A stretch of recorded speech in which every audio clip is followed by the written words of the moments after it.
So what year did Billy get to the Cove? And Barnacle Billy's open up. Billy, well, before that was a brush and needle shop when I was a kid. What was it called? Brush and Needle. Brush and Needle. And they sold art supplies. Uh-huh. And then Leon Perkins bought it.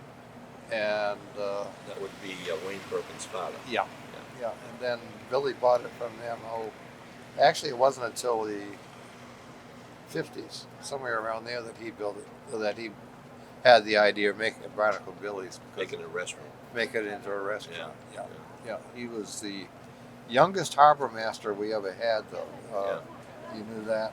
Yeah. Back during the war, Uh-huh. they had dredged this out, and he had this little small lobster boat, and he was the only able-bodied guy. He was 13 years old. Oh, really? And he was the harbor master then, and I remember him coming out. Governor Hildreth, I think, was the governor then, and he came down in this Chris craft, and Billy went out and escorted him here in town. There was one hell of a crowd here in town, all waiting to see the governor, and he dedicated the Cove. Huh. They had the ribbon cutting and everything. Yeah. I've seen the video of that up here at the Corner Cafe. I think that was 1940, 41, somewhere around there. That's right. Yeah, so it was quite a thing. And he originally was a fisherman out of here. He had a dragger. Billy? Billy, a dragger or something like that. I don't remember.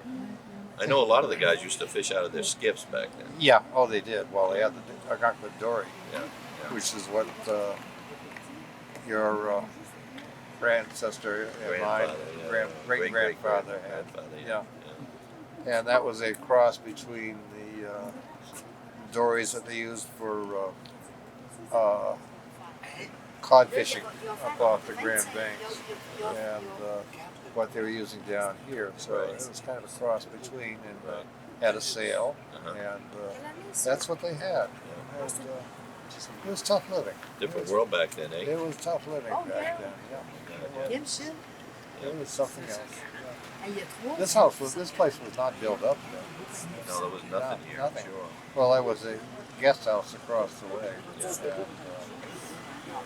I guess the Adams house was the first one. Adams house was the first house one. out here. Yeah. And who owned that? Daniel Perkins? I don't know who owned that one. It would have been an Adams, actually. Yeah. Adams house. Who owned it? I don't remember. I know that Perkins Cove originally was the cove behind the old Perkins place on the Shore Road. Yeah. And that Daniel Perkins' wife, who lived in that house, in the Adams house, had a place called the Cove House there. Yeah. Right. And Just then, right down. was it Joel Perkins that lived over here on the Shore Road? He opened a place called the Cove House as well. Yeah. And rather than confuse the two, Daniel Perkins' wife changed the name of hers to the Perkins Cove House. Yeah. And supposedly that's where the name Perkins Cove got pulled over into what is now the Cove. Yeah. Well, they got it from Jedediah. From Jedediah. Jedediah Perkins. gave him the land. Yeah. He said it wasn't any good for pasturage down here. Yeah. Of course, what they did, down here in the cove off the marsh, Used to be a big marsh. Yeah. On the other side of the cove here, which has now got a hotel on it. Right. Yeah. And they got the salt hay. Yeah, the salt hay from the the cows. marsh. Yeah.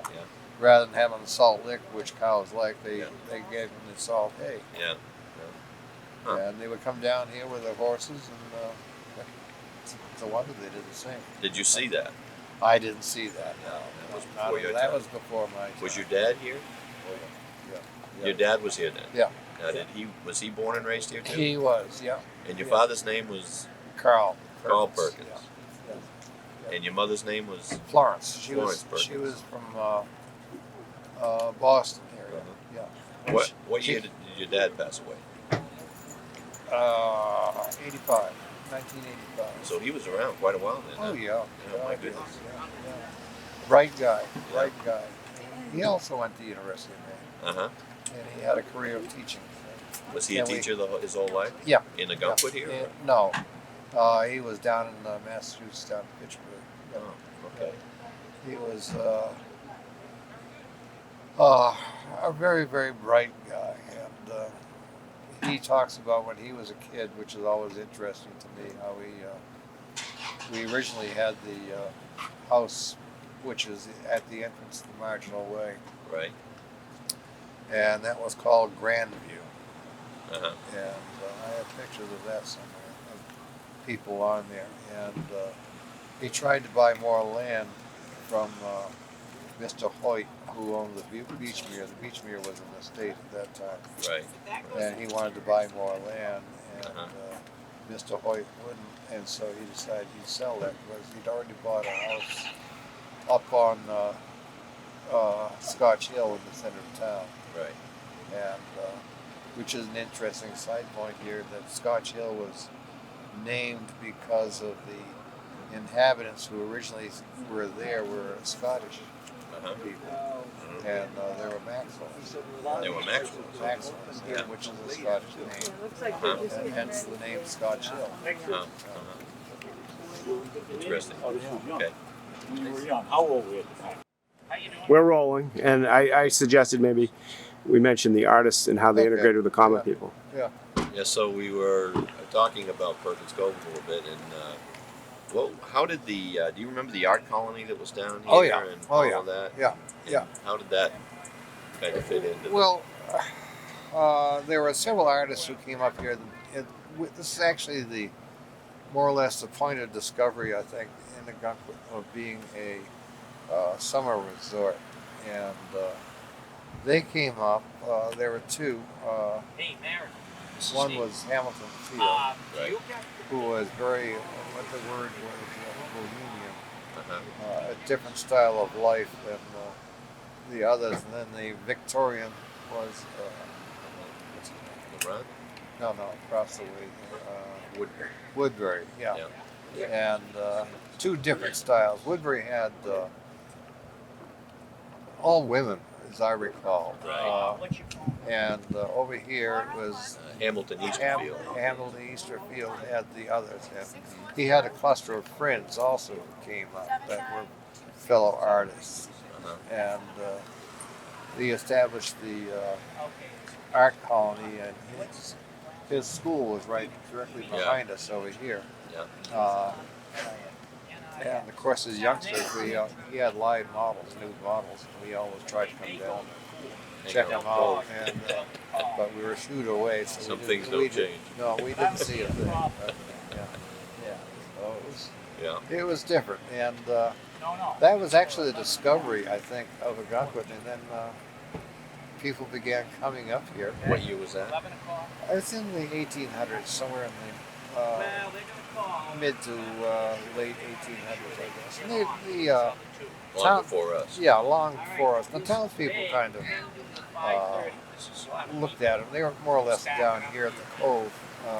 I think there were a couple of rooming houses that have since been torn down that they stayed in. Yeah.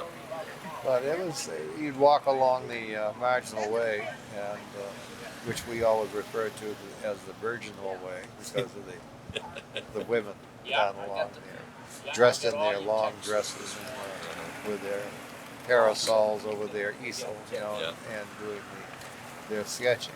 Yeah. It was rather amusing. Oh yeah, to say the least. Yeah, but it was a lot of artists then. And, there's something you don't see today. You don't see artists along the Marginal Way so as we did back then. No. And, it was kind of like what's the name up there? I can't remember his name up in Black Beach up further. But anyway, that was the age of discovery for Algonquin. And then, of course, back then there wasn't a bridge across to the beach. Yeah. And that didn't come till later. And that was Talking about the footbridge now. the beach. Yeah, the beach, the river, the beach going across. Yeah, right. Rope bridge going across. So that's way down. That's down by Yeah. down the other end of the Well, that was another conflict between Wells and Algonquin as to who would get the bridge. Wells wanted it up their way. I didn't So know forth, that. yeah, and we've always had a continuing conflict with Wells. Wells was, it's kind of a question of haves and have-nots, really. Algonquin became popular due to, I think, to the artists and things like that. And Wells was just not as popular, you know. And that's just the beginning, as I say, of the conflict. Anyway, they built the bridge, and this helped using the beach as another focal point of our tourist industry. Right. Right. It's fantastic. And back in those days, there wasn't much down here in the cove. It was just lobster Not shacks. at all. That's all it was, just lobster shacks And, and its supply of characters. did you remember when Betty Davis was a lifeguard down here? No. She was prior to me. I still wonder whether she was a lifeguard. She was a waitress, actually. Yeah. At Bessie's, wasn't she? Betty Doon. Betty Doon. That's right. The old Betty Doon. Right. And whether she was an actress, I don't know. At that time, she probably wasn't. Not an that actress. was in the 30s, yeah, is what I yeah, understand. yeah. You were young then. Oh, yes, very young. Yeah. Your father probably had better recollection of her. Probably. Yeah. Yeah. Was the Levitt movie theater downtown around Yeah, there? it was still down there. Yeah. Yeah. And the fire escape actually was built by Ozzy up North River, Yeah. which now is known for its seating that they make for all our football stadiums and so forth. I didn't know that. Yeah, they made fire escapes back then. I'll be down. Huh. Yeah. And it was named Annie Levitt was the one who ran it. And, she was a big red-headed woman. Uh-huh. And my father during the war worked for her because back then, if you this is during the war, World War II. Right. You had to have some sort of job if you were a teacher that was defense related. Yeah. And he worked on the Navy Yard one summer, cleaning out the fresh water tanks, and he was after one summer of doing that, and This was your father, yeah, Carl. and it was hot. Hot. And he'd come home, he would be completely black from the being. He went inside the tank Oh my goodness. to scrape the paint out, and so anyway, he got a job there, and so that gave me free pass to all the movies, particularly Tarzan. Oh yeah, that was the Tarzan big one. Big one. Yeah, huge pack. Yeah. But it was, I'm wondering now what's going to happen to that. The movie theater. Yeah. Yeah, well, Peter Clayton owns it now. Yeah, I and, know, he's but- been showing. He's got a comedy club that he shows on Saturdays. Yeah. And old movies Yeah. that he's showing on Thursday night, and open mic night with singing or whatever. Well, Mondays. They're talking about the movie projectors not going. Well, that's true. They go to digital. So I don't know if he's going to. He might survive make the that or jump, not. but that's an expensive. It is, The yeah. movie theater in Wells went out of business. Yeah. Because of that. Which They one? didn't- The one that was right there across from the meeting house. Oh, yeah. By Yeah. Hanford's. Yeah. They're out of Yeah. business now because they didn't want to go digital. They couldn't get any movies. So they're out of business. Peter's about the only movie theater between Kennebunk and Well, there were two. Yeah. There was the Square Theater, which Yep. is now turned into shops, Yeah. and the Cooksons owned that. Yep. And she was a nice lady. Yeah. And Polly Cookson, and she decided to run for selectman, and he put up on the marquee. Polly Cookson smokes pot. He didn't want her to be elected, so Adolfo. At the Levitt Polly, Theater. at the Square Theater. At the Square Yeah. Theater. Oh, okay. Yeah, Polly smokes pot. And so forth. We had fun. Amazing. We Yeah. had fun back then. Let's go ahead and take a ride.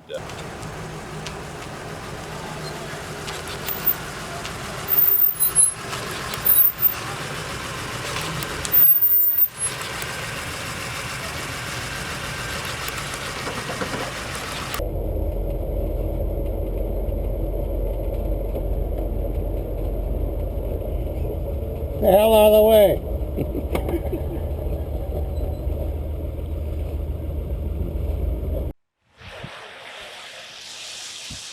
So Walter Perkins.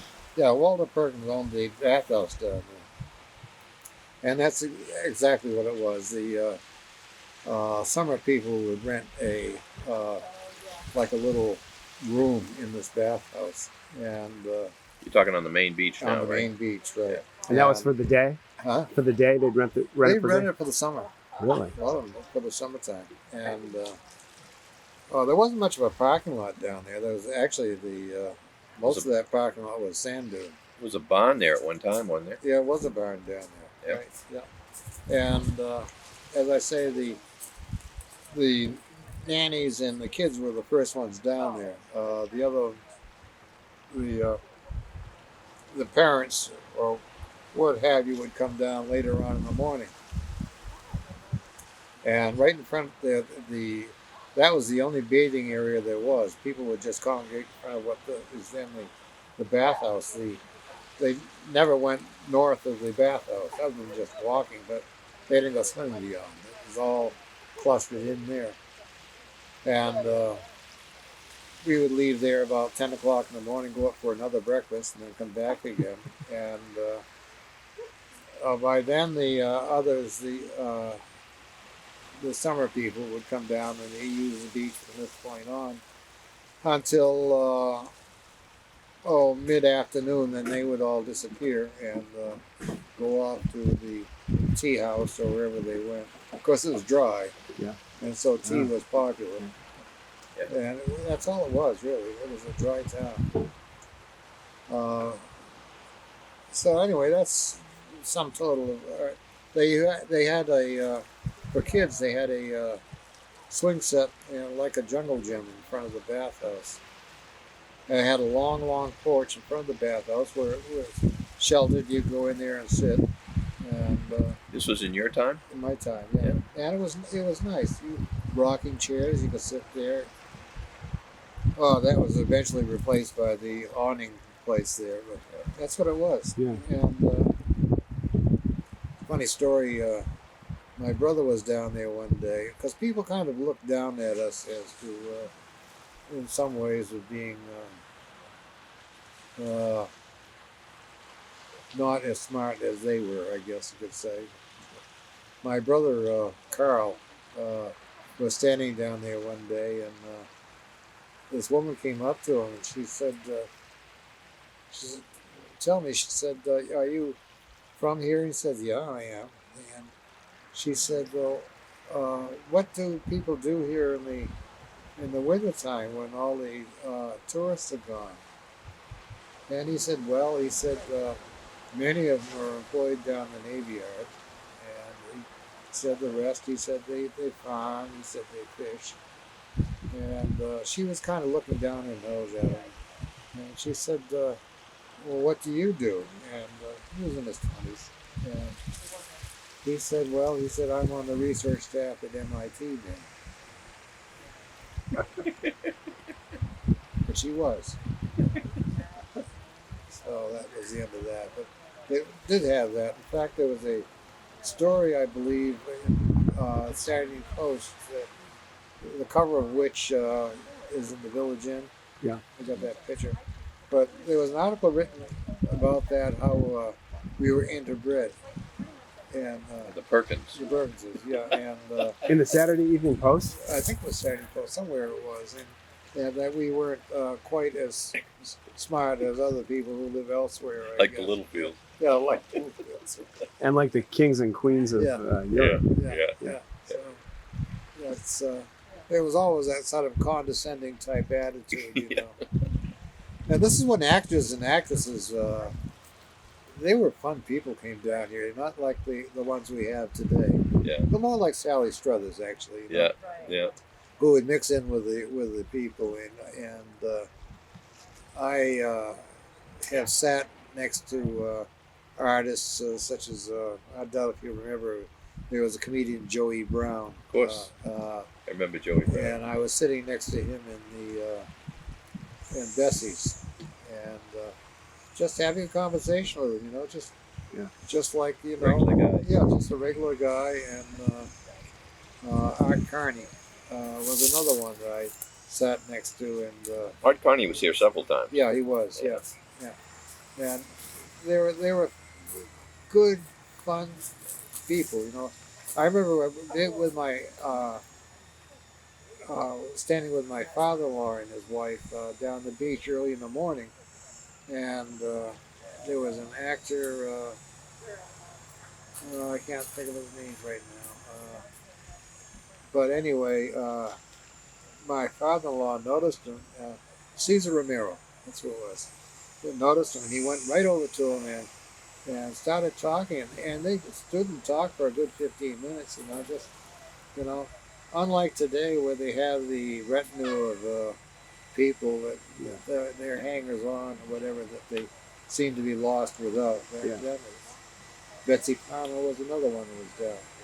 So did a lot of the locals go to the Playhouse to see these actors, or was it a more? Yeah, some did. Yeah, I wouldn't say a lot, but some did. So it was the summer people that would go mostly to the Playhouse? Yeah. There was something to do. There recreational things at night. There wasn't that much to do other than the Playhouse and going out to eat. You know, there's nothing going on there. There was a dance hall over in York, York Beach. Gay White Way. Yeah. Yeah, so as a kid, you didn't have any convenient ways to get in trouble? Yeah. Oh, yeah. yeah, we did. Yeah, we did. And as I say, I was raised by the town. I remember one time I was up there in the village, and there was a shoe repair shop. Jimmy the Greek owned it, and I was probably 7 or 8 years old, and I started to cross the street right where he was, and without even looking, you know, I walked right into the side of the car that was going by and knocked me right on my ass. And Jimmy came running out, and he picked me up and checked me all over for any damage, and finding none, he turned me over his knee and walloped the hell out of me, and told me he scared the hell out of me, and maybe I'll learn by remembering what happened, you know. How old were you then? About 7, I guess, Yeah. around there. At which I went home. This is the first time I told my father what I'd done, and I went out the woodshed. So you got a double whammy. I got a double whammy. Wow. Another time, this bamboo that we have growing around here makes excellent pea shooters. And I was out in front of the house with, and Chinky Moore was driving a Central Maine power truck going by, and I didn't realize his window was down, and I let loose with a pea, and he stopped his truck right there in the middle of Route 1 and went up to the house and rang the doorbell and told my father what I'd done, and I caught hell again, you know.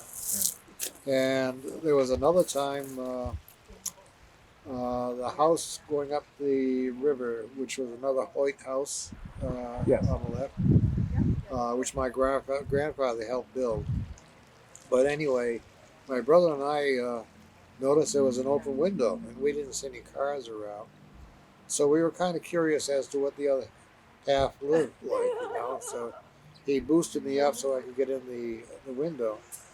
And then I went to the front door and let him in. And we weren't doing anything malicious. We just were curious, you know. And so we checked around. It was a beautiful layout in the house that then they changed it around, but it had a open living room with the bedrooms off the balcony above. And I was up there checking it out, and they had this big Chinese gong thing, right? And my brother could not resist. And so I'm up there when he gave that thing a hell of a wallop, and I quivered with every vibration that thing made. And we quickly vacated. And we didn't know, but the chief of police, Fred Kemp, was watching us. He was parked off to the side. And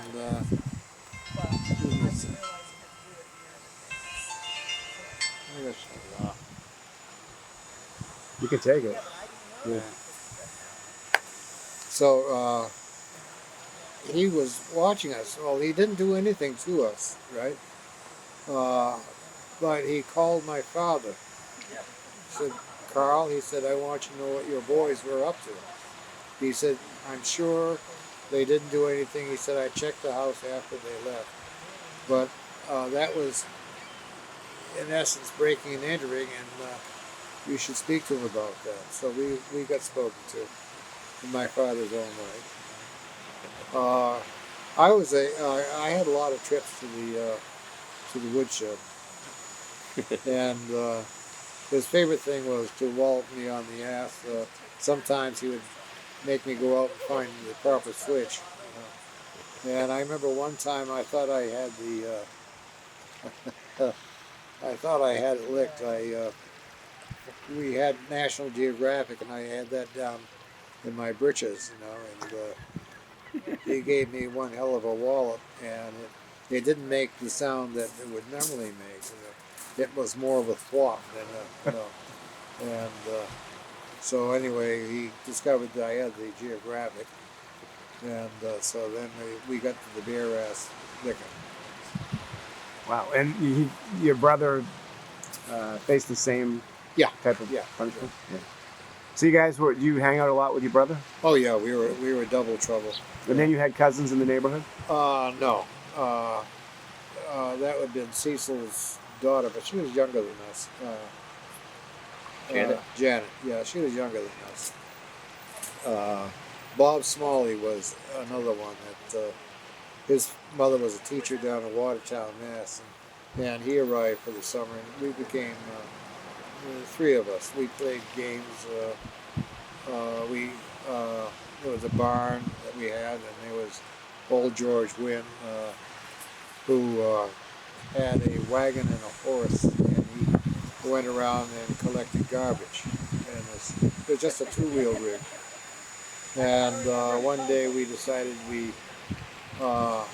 probably my brother came up with the idea. We took the nuts off both wheels, and he hitched up his horse Nellie to the wagon and proceeded up the dirt driveway that went out to Route 1, and he hadn't gone more than 30 feet when both wheels fell off simultaneously.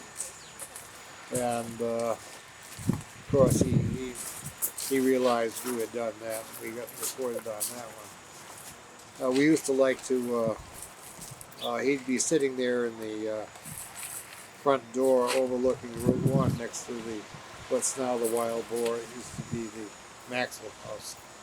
And we would throw cherries at him, right, and get him stirred up. Well, it became a game, actually, I understand, from his son. And he would chase us with a horsewhip. Well, I had the shorter legs, so I got the little flick in the ass with the whip. Yeah, did he come down from the Wynn place? Yeah. Yeah? He worked down there. This would be he lived up in Berwick Road somewhere.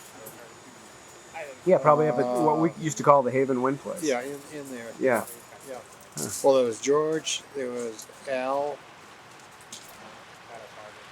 and I guess there was Freddie, Hattie Wynn's husband.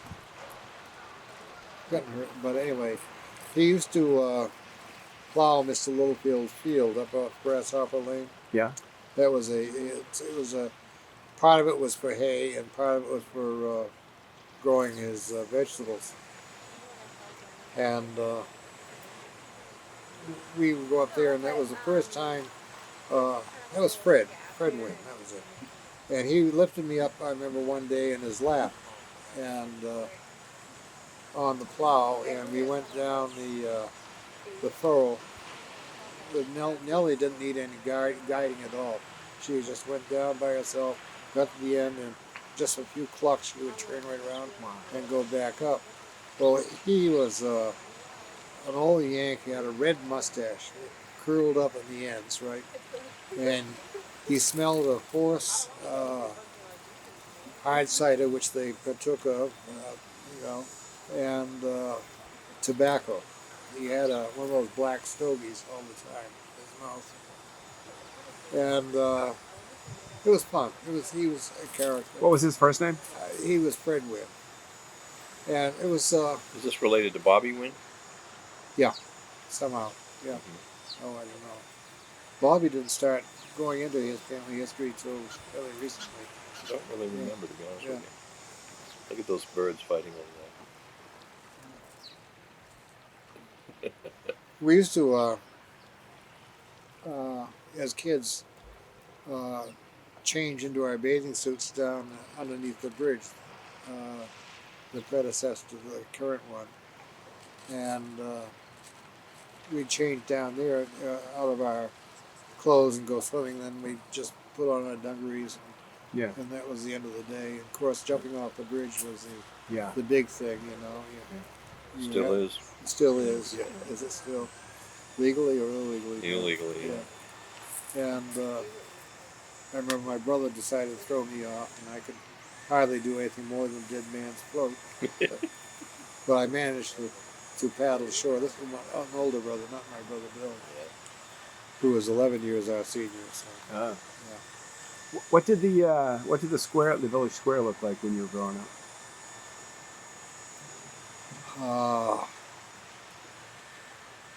This is before it burned, Yeah, probably. yeah. Yeah. It was comfortable. The drugstore had a canopy that came out, wooden canopy, and the drugstore itself had a lunch counter, breakfast counter, lunch counter in there, and one of the people who worked there was Flo from Flo's Hot Dogs, and she did all the baking and things like that. Flo did? Yeah, she made blueberry muffins and cakes. So Flo worked at, At the what was the name of the place? It wasn't Freeman's, no, Freeman owned it, but then it became Towers Drugstore. but Towers so drugstore. but you don't remember it Free- being named yeah. Freeman's? Harley was the pharmacist, right? And it was his originally, and then he sold it to Dr. Tower, who was the local physician. No relation to the towers of Monaco Belly. No relation whatsoever. Yep. And So Harley must have been about your father's age. Did he go to? older. Oh, he older, was. Yeah. He also bought paint down there. Oh. And my father was a rather frugal person, and I would go down to buy gray deck paint. The floors in the inn were painted gray, and I would go down there and buy a gallon, and I could do several bedrooms with this 1 gallon because we would thin it down with turpentine and make it like a wash. Yeah. Until one day, as I got older, I said, "These are beautiful, big, wide pine floors." And I said, "I'm curious as to what's underneath," and so we rented a sander, and I began sanding and found the big, wide pine floors underneath. That was the end of painting the floors. But going back to Harley too, the porch furniture, we had rocking chairs and out front, and my father would send me down for a half pint of of paint to do the chairs, which Harley would say, "Geez, half pint, you know, God, he's really spending money today, isn't he, Bob?" So was he in competition with Was Maxwell's across the street at that time? Maxwell's across the way. That was S.S. Pierce Groceries, and he always had a side of beef hanging in the walk-in cooler they had there, and a big wheel of cheese, which my father referred to as rat cheese, good old cheddar cheese, a good cheese. And next door to that was his hardware store.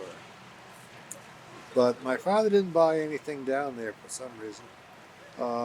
He bought the paint from, it was a particular type of paint that he wanted, and that was down there at the drugstore. I remember when I was... Was it like a hardware store? They didn't just sell paint. Where?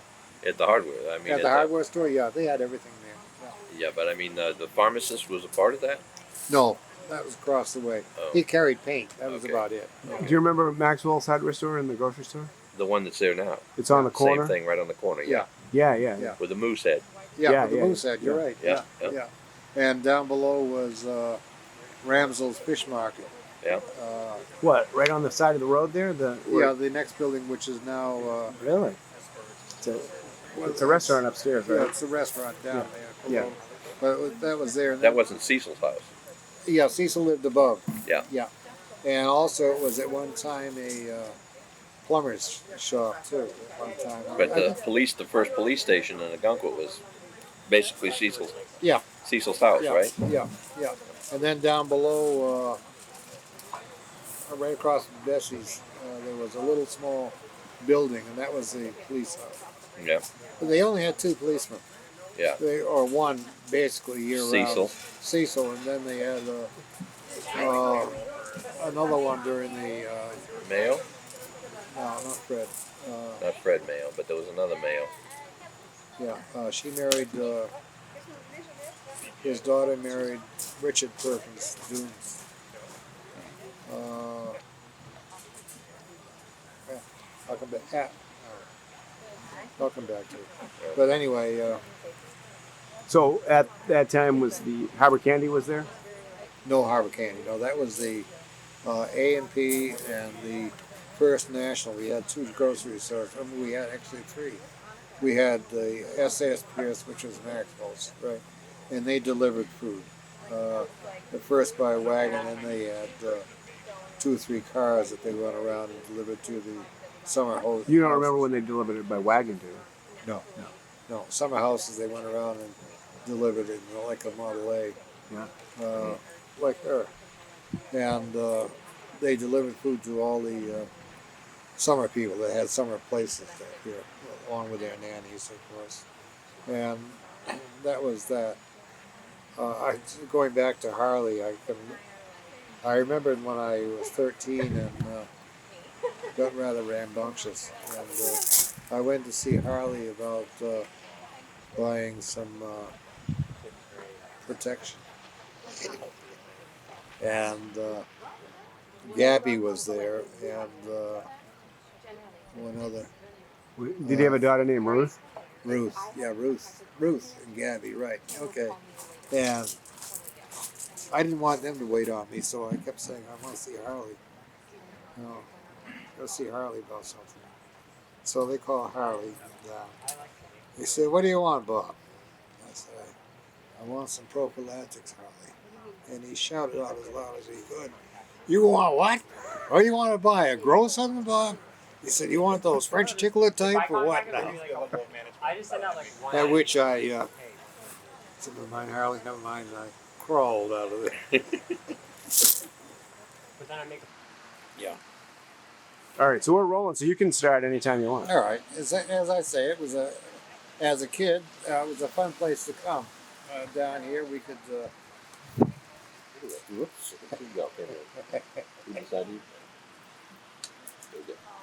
We'll take it. Yeah, as I started to say, as a kid, it was a playground more or less, and we were there were characters down here. There was one guy called Deef Al.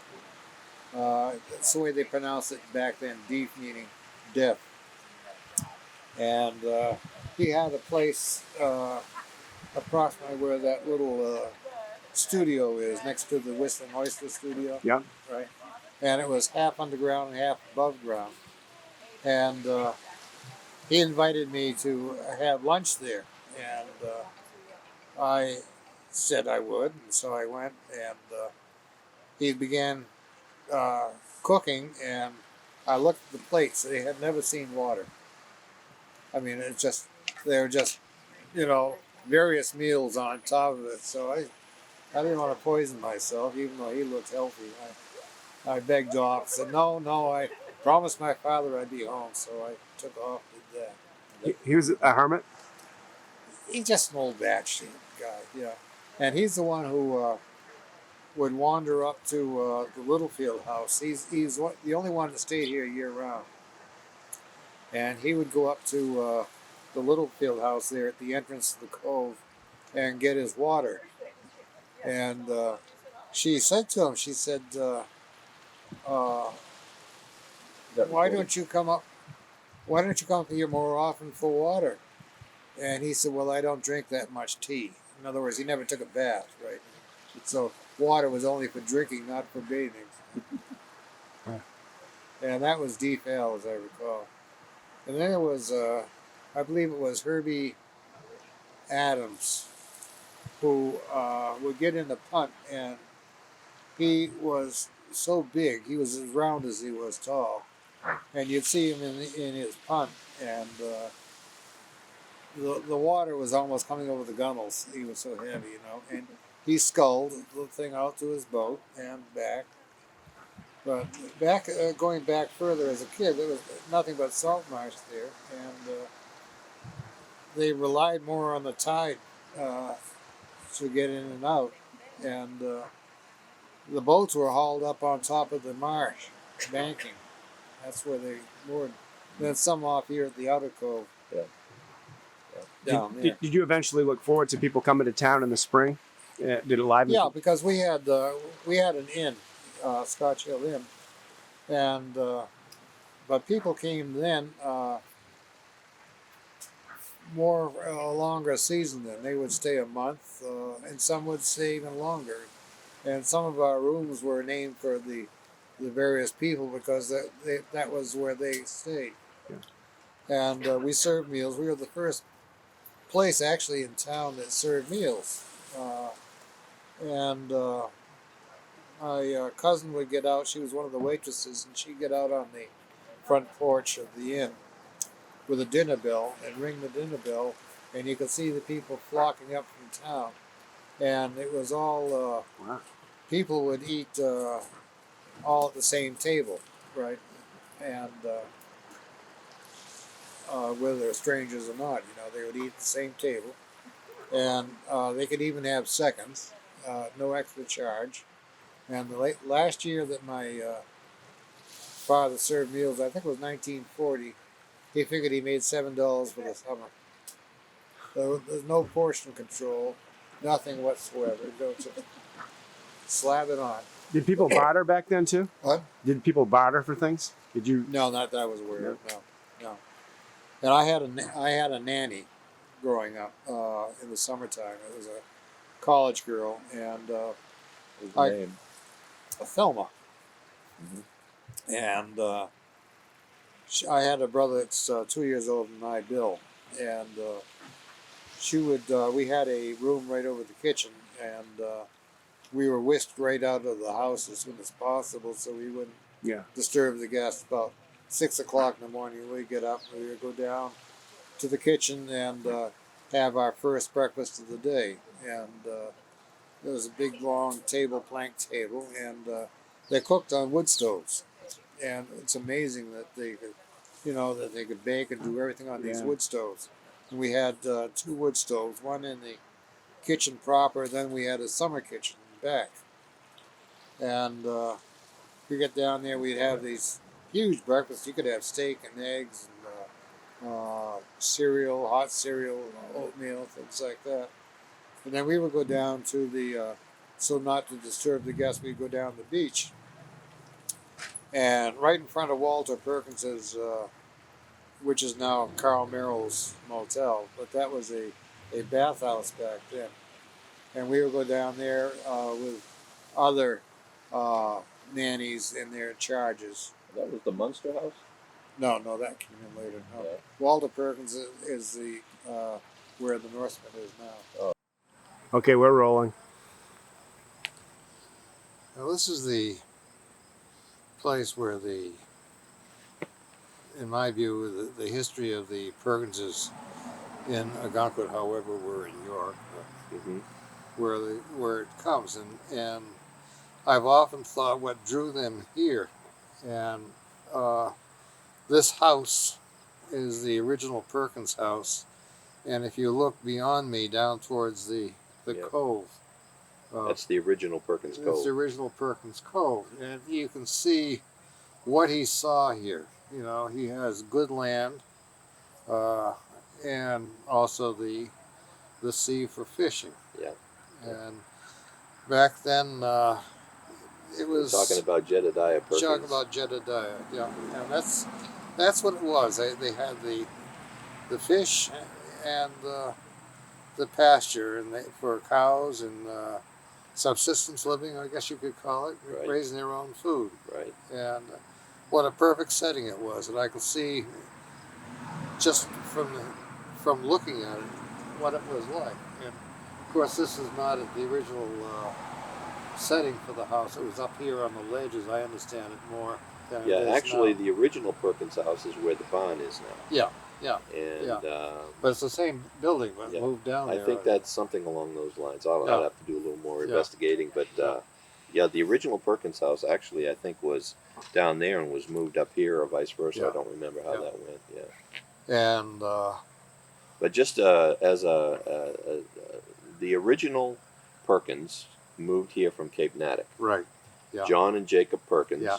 who bought the 60 acres of land over in Cape Nattic from Green, whose husband had been lost at sea.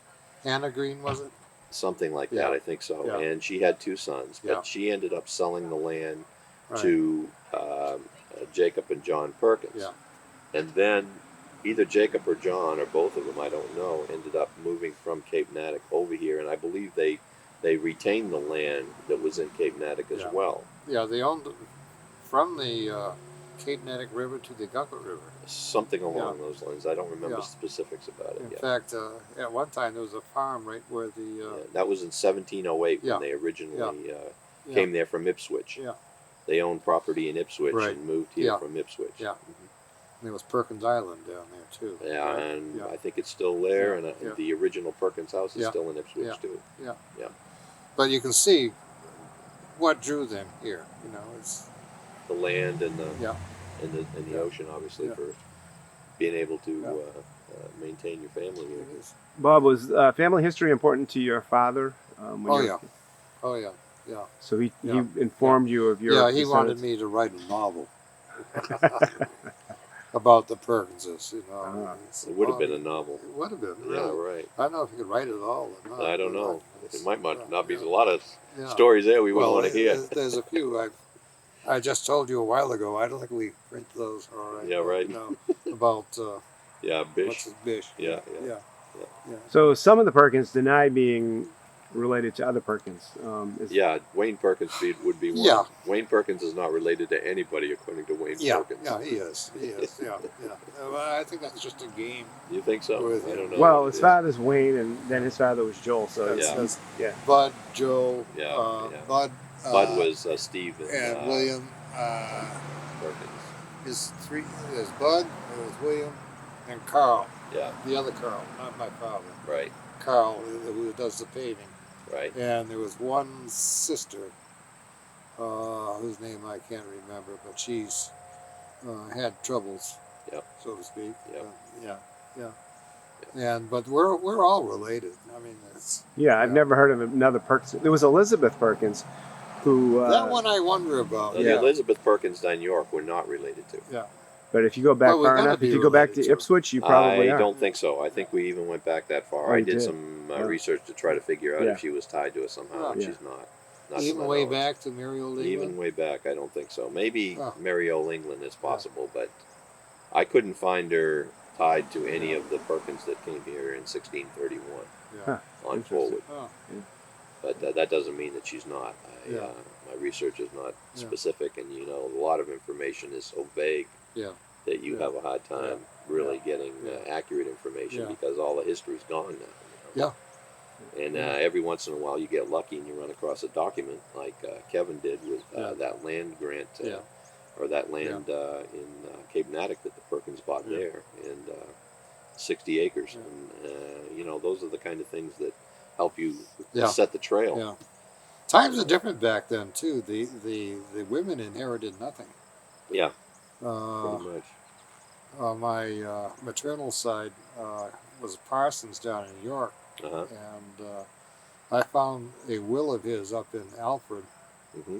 and in it he gave his house and 3 cows, 2 sheep, a pig to his oldest child, and then going down the line, each one got a critter.